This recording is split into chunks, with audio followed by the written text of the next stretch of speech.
하나님은 아멘. 오늘은 때가 찼고라는 제목으로 하나님의 말씀을 전하겠습니다.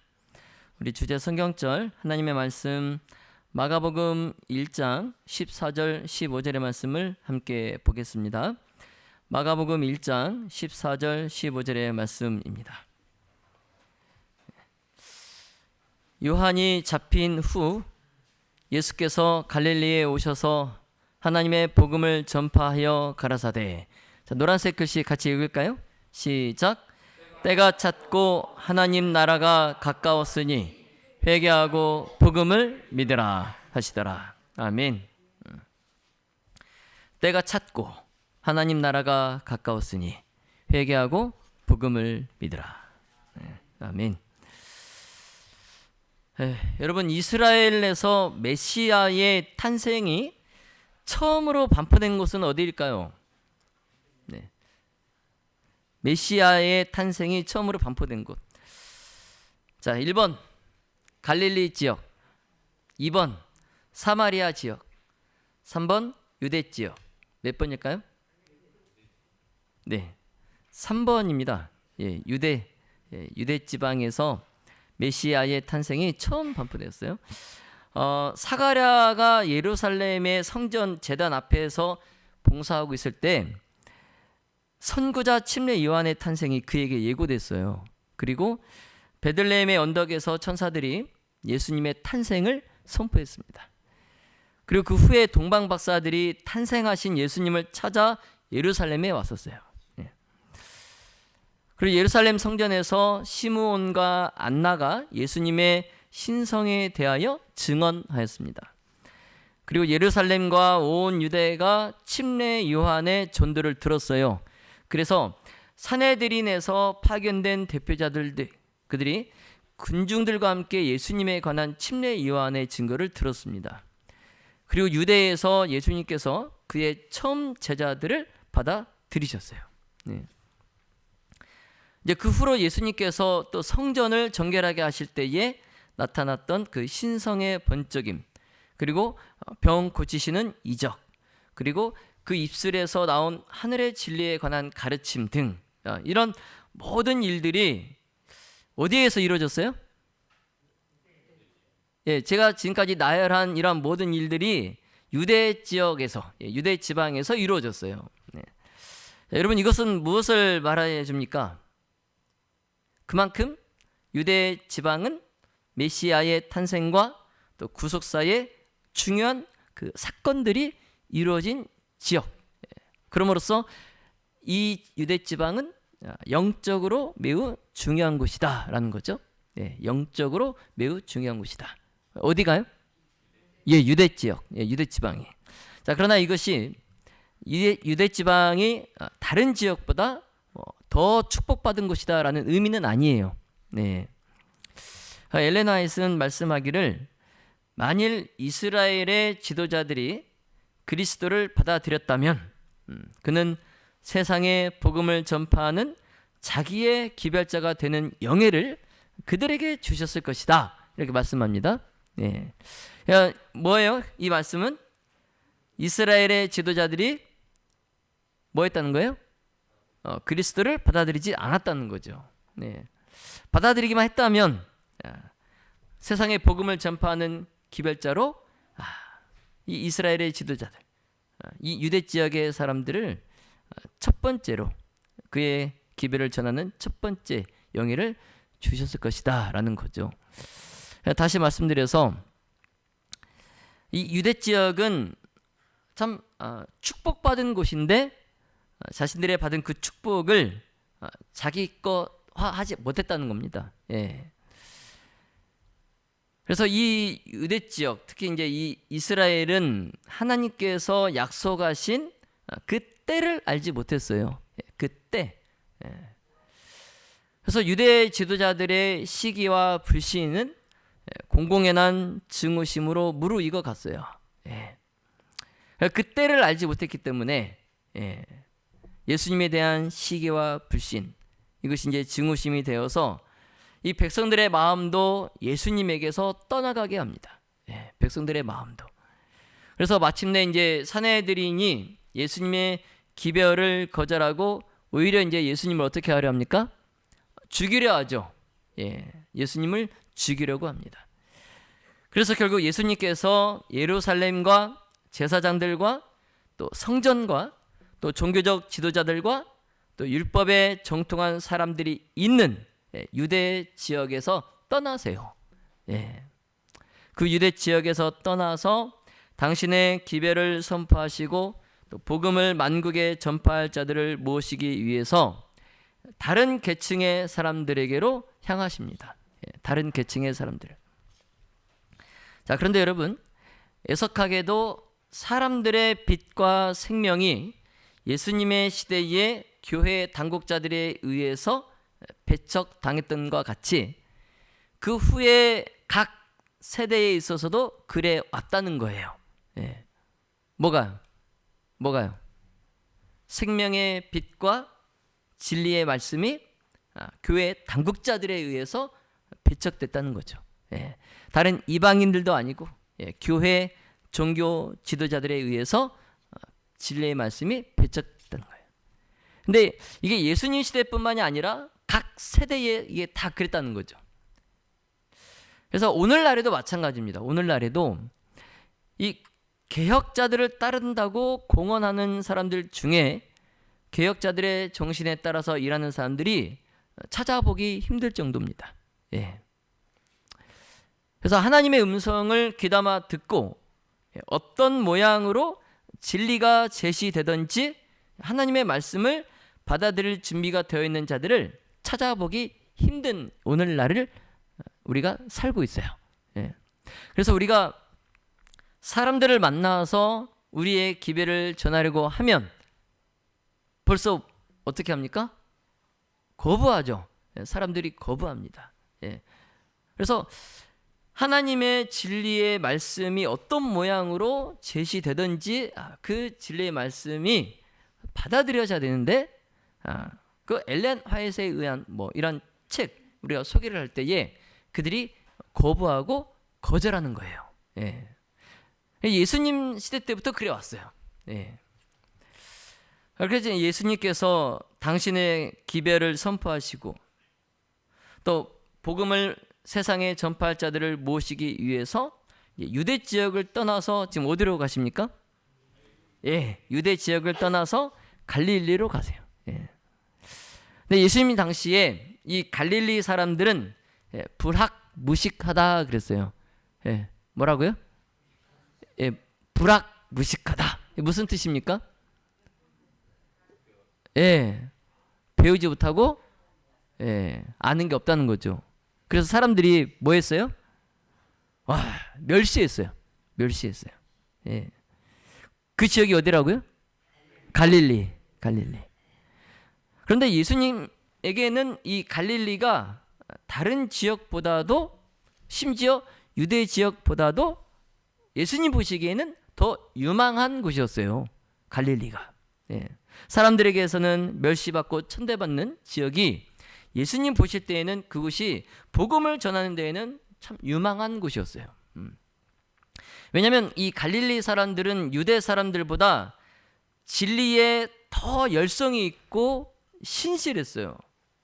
그리고 편벽의 지배를 다른 지역보다 유대 지역보다 덜 받았어요. 편견이 그래도 덜했어요. 다시 말씀드려서 이 갈릴리 지역의 사람들의 마음의 문은 진리를 받아들이기 위하여 유대 사람들보다 더 한참 열려 있었다는 겁니다. 자, 그러므로 예수님께서 갈릴리에 가신 것, 그것은 단지 그냥 헤롯 왕을 피해서 숨기 위해서 가신 것이 아니라 당신의 사역을 위하여 가신 거예요. 당신의 사역을 펼치시기 위해서. 왜냐하면 갈릴리 지역은 예수님 당시에 밀집된 인구를 가진 곳이었어요. 사람들이 굉장히 많이 있는 곳이었어요.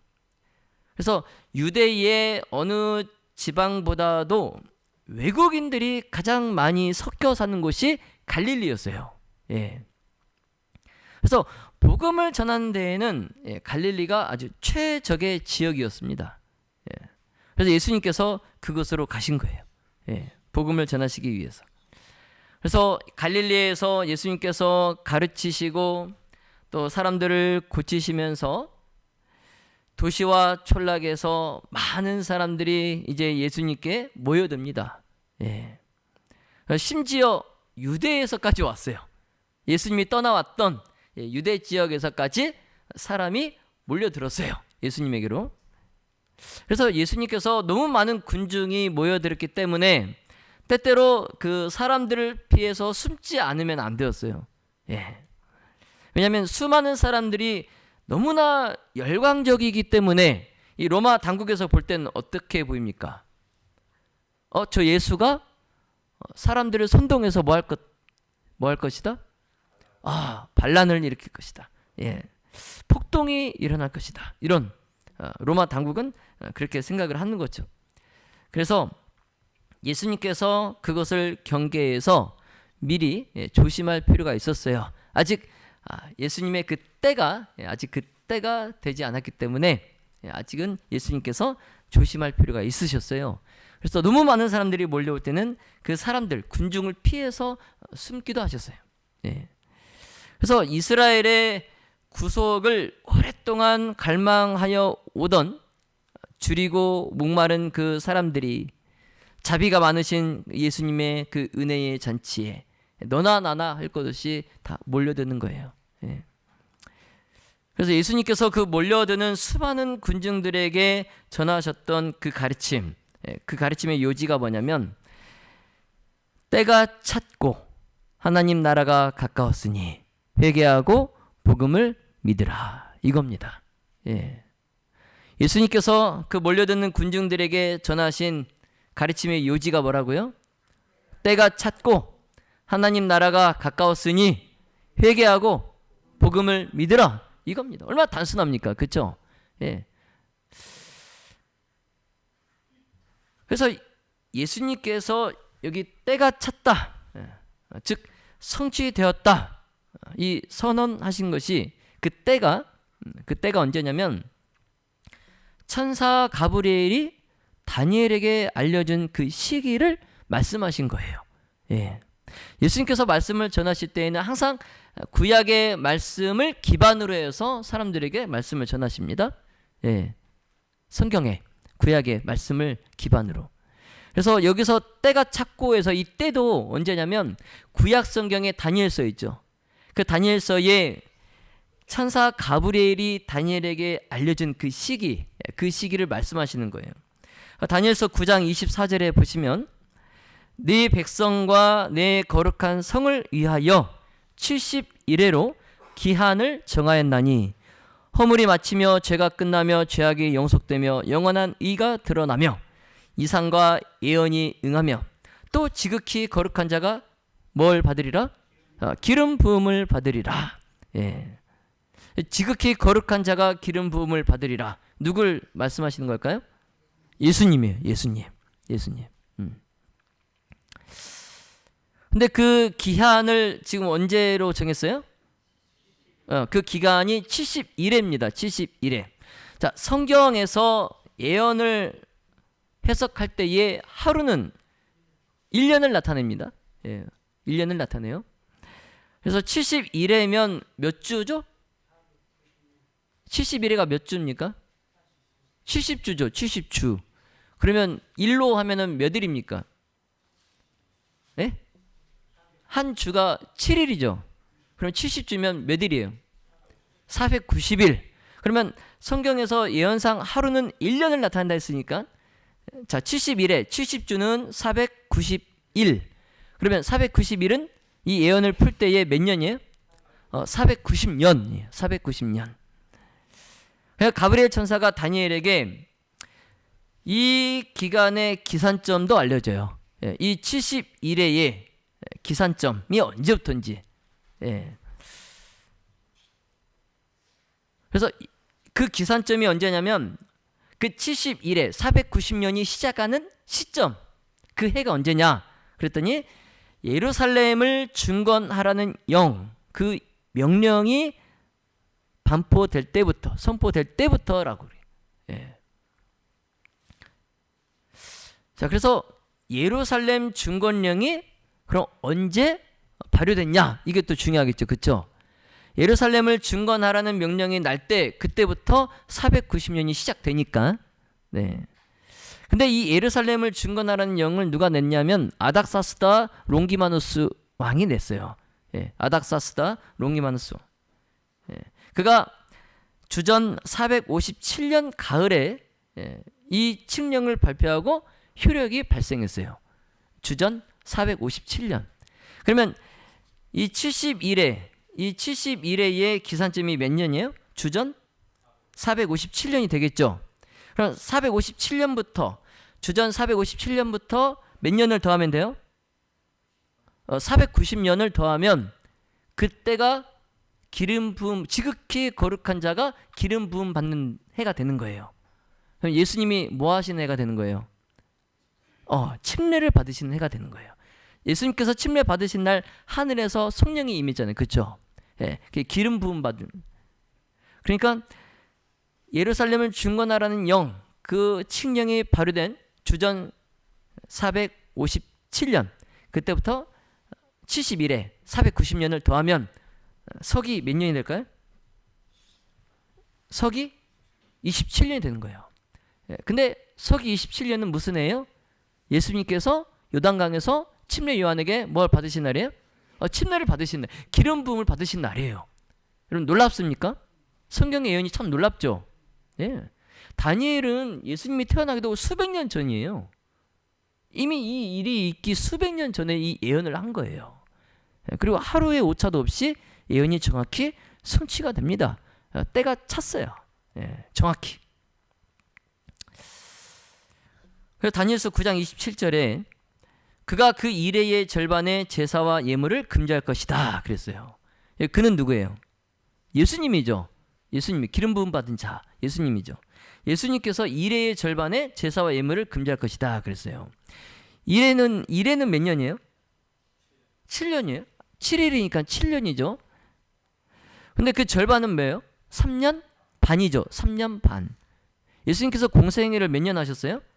3년 반을 하셨어요. 침례 받으시고 십자가에 돌아가시 전까지 3년 반을 공생애 하셨어요.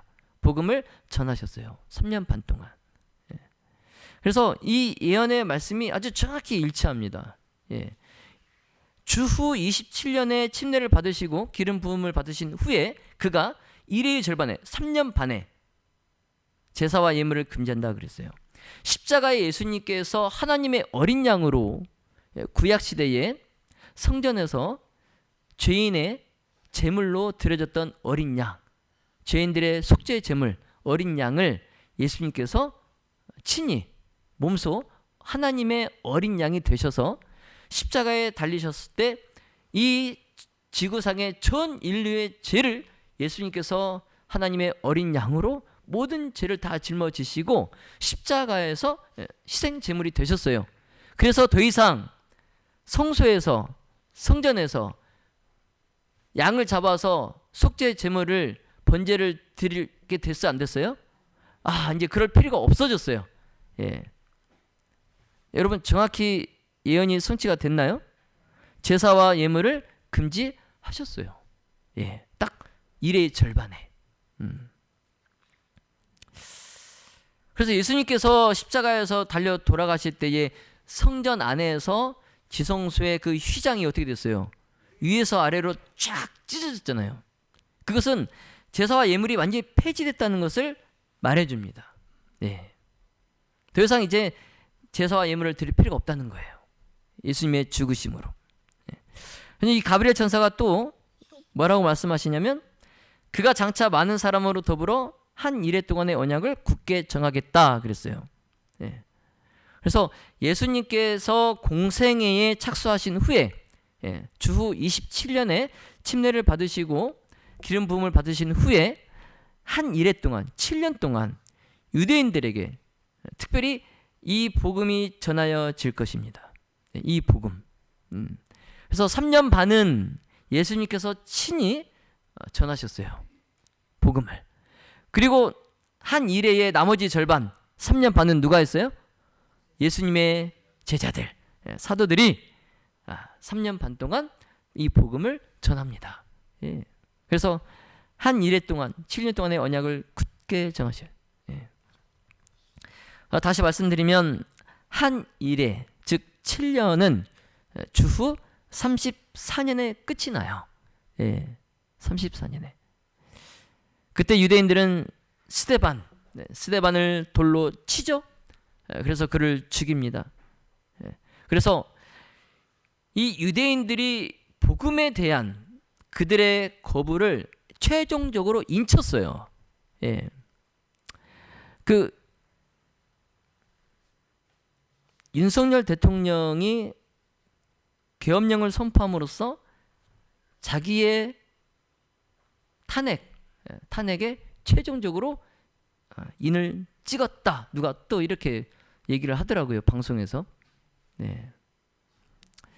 근데 유대인들도 스데반을 주후 34년에 그를 성 밖으로 끌어내서 사람들이 돌로 쳐서 죽임으로써 예수님의 복음에 대한 그들의 거부, 예수님을 거절하는 것에 대한 인을 쳤어요.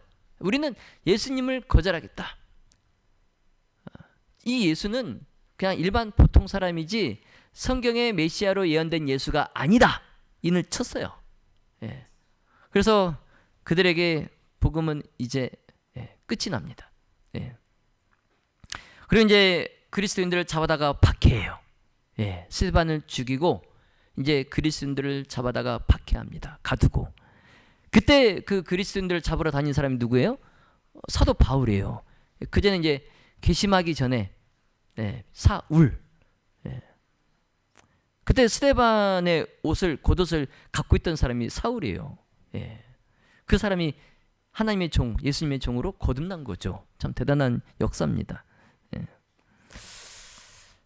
자, 이와 같이 그리스도의 강림, 하나님께서 인간으로 오신 거예요. 그리스도의 강림.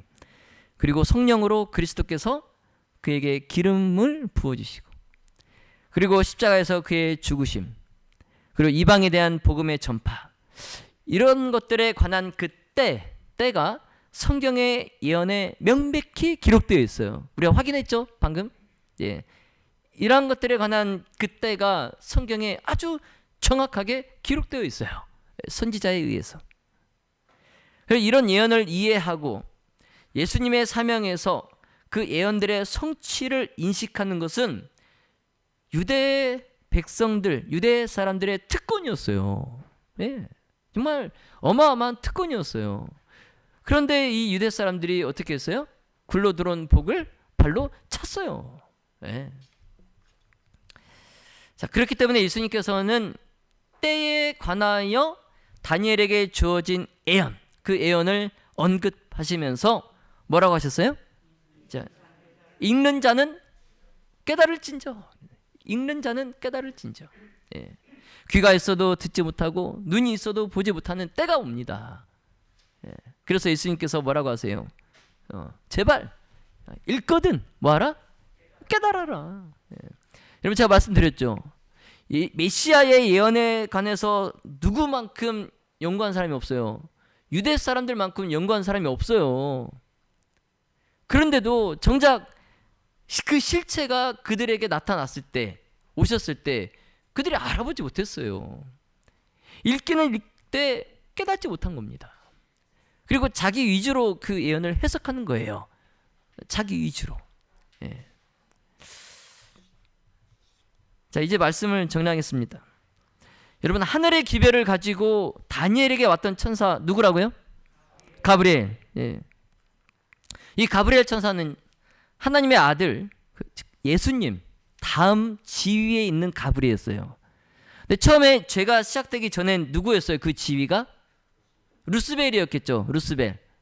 예. 근데 그 루스벨이 교만하여서 죄를 짓고 타락한 천사가 되고, 이제 예수님 다음으로 지위에 있는 가브리엘. 예, 이 가브리엘 천사가 누구에게도 왔냐면 예수님의 사랑하는 제자 사도 요한, 사도 요한에게도 보내졌어요. 그래서 사도 요한에게 미래에 있을 일들을 다 공개합니다. 이 가브리엘 천사가.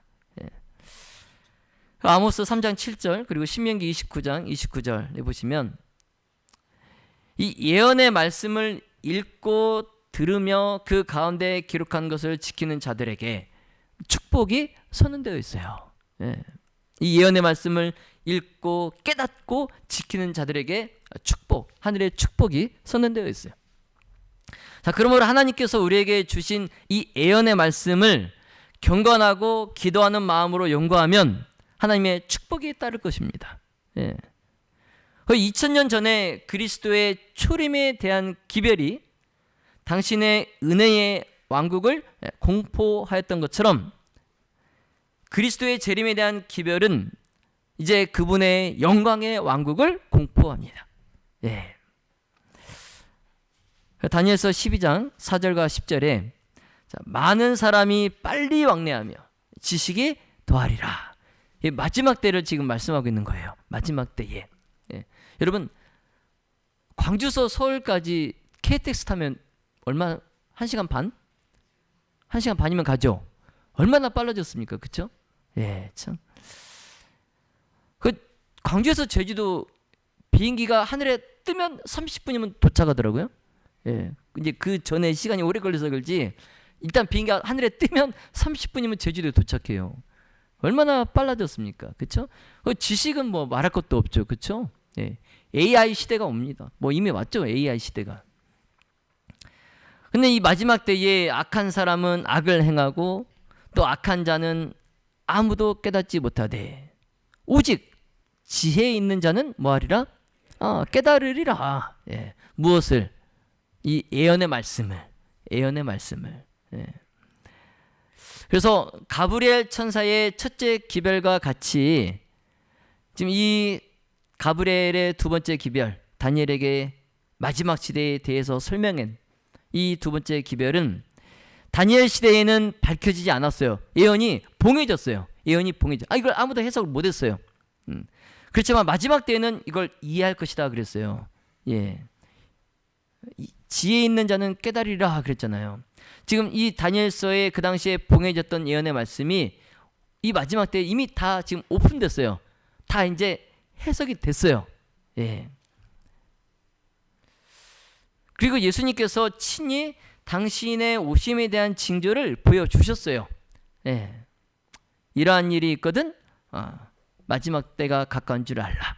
예수님께서 재림에 있기 전에 일어날 일들에 대한 징조를 이미 다 보여주시고 이미 다 그게 성취가 되었어요. 예. 재림 전에 있을 징조들이 다 성취가 되었어요. 정말 익을 대로 익었습니다. 지금은 예수님께서 재림하시는 그 때가 아주 익을 대로 익었어요. 누가복음 21장 31절과 34절 그리고 36절에 보시면 너희가 이런 일이 일어나는 것을 보거든. 이 뭐예요? 이런 일이 재림의 징조입니다. 재림의 징조가 성취되는 것을 보거든 하나님의 나라가 가까운 줄을 알라. 예. 재림이 가까운 줄을 알라. 예. 근데 이런 일이 다 이미 성취가 됐거든요. 예. 너희는 스스로 조심하라.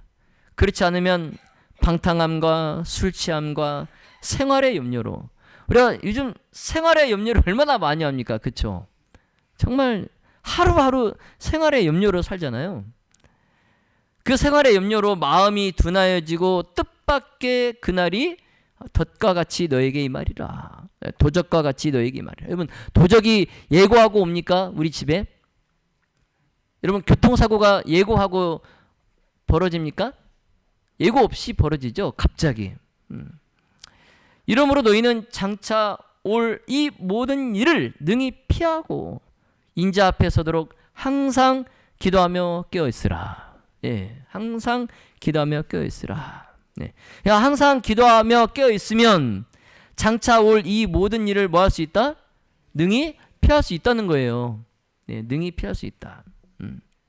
그리고 인자 앞에 선다는 거죠. 예수님 앞에 선다는 거예요. 자, 믿음의 모든 가족 여러분, 자, 우리는 이러한 성경 말씀이 예언한 그 시기에 살고 있어요. 네, 이게 뭐 앞으로 100년 후에 200년 후에 있을 일이 아니고 우리가 지금 이 시기에 살고 있어요. 이미.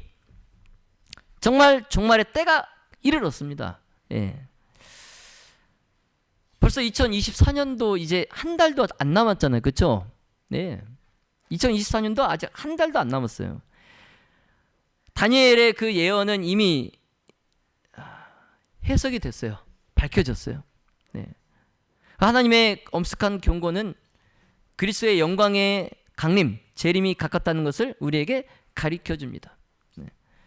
여러분, 이 엄숙한 절체절명의 위기의 시간을 여러분 어떻게 보내고 계십니까? 송년회 계획 짜고 계신가요? 일정을 조정하고 계십니까? 이 마지막 때에 내가 소유해야 될 것은 뭘까요?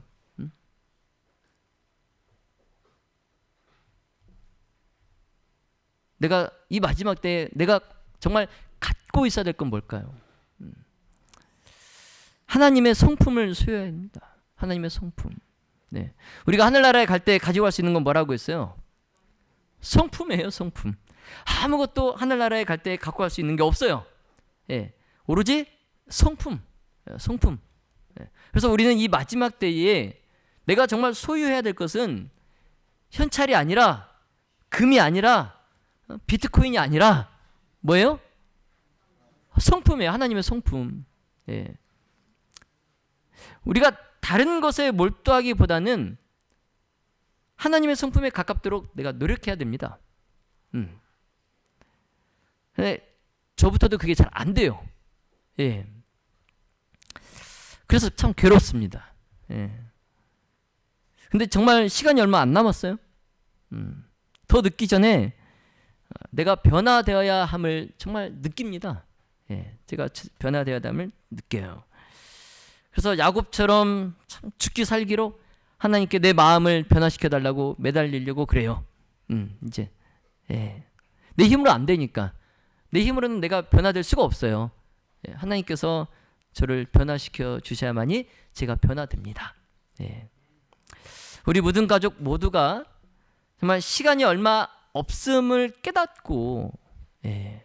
이 깨닫는 게 중요해요. 깨닫는 게. 제가 아까 말씀드렸잖아요. 아무리 교회 와서 말씀을 듣고 성경책을 읽고 예언의 말씀 대쟁투 총서를 뭐 아무리 읽어도 깨닫지 않으면 아무 소용 없어요. 깨닫는다는 건 뭐예요? 그걸 말씀을 적용시켜야 되죠. 내 삶에 그 말씀, 깨달은 말씀을 적용시켜야 돼. 그것까지 해야 끝나는 거예요.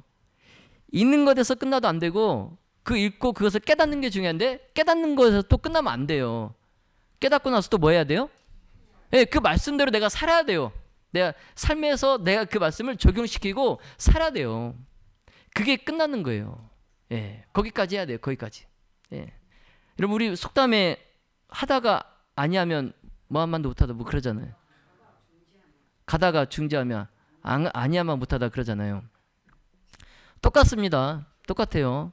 여러분 자 어차차해서 지금 제7 안식일 재림교회 여러분 발을 들여놨어요. 여기까지 잘하신 거예요.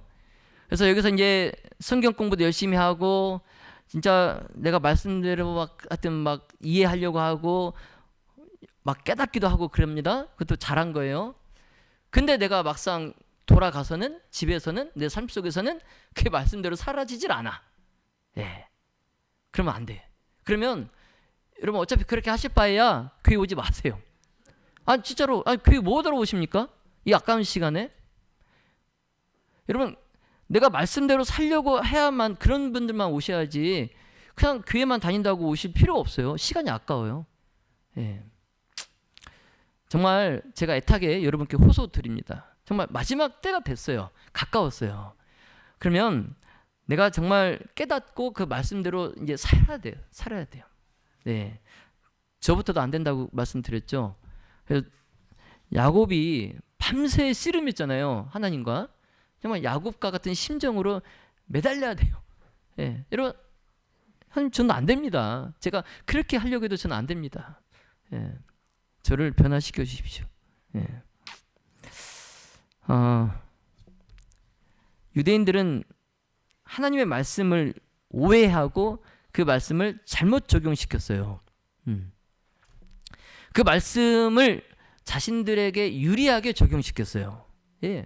그래서 메시아가 오셨는데 그 메시아는 이 로마 이게 폭동을 일으키든지 아니면 군사를 일으켜서 이 로마를 물리쳐내고 세계 강국으로 이스라엘을 세울 그 메시아를 바랬어요. 그래서 자신들에게 유리하게 그런 메시아로 하나님의 이 예언의 말씀을 적용시켰어요. 그래서 예수님 병 고치시고 가난한 자를 돌보시고 억울한 자를 풀어주시고 이런 예수님은 그들에게 필요가 없었어요. 필요가. 그래서 그들의 세상에 대한 야심이 그들을 삼켜버렸어요. 네. 그래서 영적 왕국이 예수님 여러분 하나님이 계신 곳이 어디예요? 그 하늘나라잖아요. 그렇죠? 왕이 있는 곳이 어디입니까? 왕이 우리 집에 있으면 우리 집이 뭐가 되는 거예요? 무슨 궁이 되는 거예요? 왕궁이 되는 거잖아요. 하나님이 오셨어요. 그럼 여기가 어디예요? 하늘나라예요. 은혜의 왕국이에요. 그런데도 그들에게는 그것이 전혀 무익했어요. 전혀 무익했어요. 오늘날에도 이 세상 왕국은 사람들의 생각을 온통 사로잡고 있어요. 네. 어디다 투자를 하면 내가 단시간 내에 얼마의 이익을 취할 수 있을까? 내가 어디에 무슨 일을 하면은 내가 얼마나 성공할 수 있을까? 온통 우리의 신경이 온통 그런 데로만 가 있어요. 네. 그런데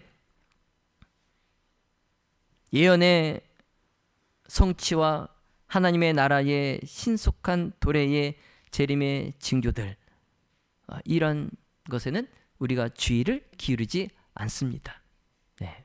그냥 교회에 와서 이렇게 말씀으로 듣는 것만으로 만족해요.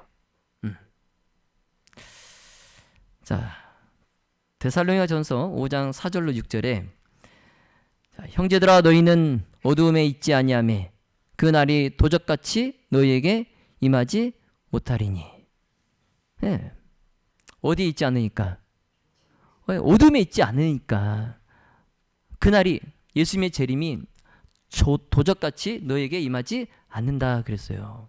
네. 너희는 다 빛의 아들이에요. 네. 낮의 아들이에요. 네.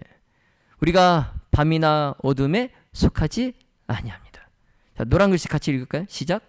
자, 그러므로 우리는 다른 이들과 같이 자지 말고 오직 깨어 근신할지라. 아멘. 네. 네. 지금 세상은 다 자고 있어요. 다 자고 있어요. 평안하다, 평안하다 하면서 자고 있어요. 네. 근데 믿음의 모든 가족 여러분, 우리는 우리 주님의 재림의 시간을 알 수는 없어요. 우리 예수님께서 몇 년도, 몇 월, 며칠, 몇 시에 오실지는 우리가 알 수 없어요. 자, 그렇지만 그때 예수님의 재림의 때가 가까이 이르렀다는 것은 우리가 알 수 있습니다. 예. 자, 그러므로 우리 모두 정말 세상 사람들, 다른 사람들과 같이 자지 말고 오직 깨어 근신함으로 예수님의 재림의 날에 하나님의 심판에서 안전하게 되시기를 예수님의 이름으로 축원하며 말씀을 마치겠습니다. 네, 기도하겠습니다.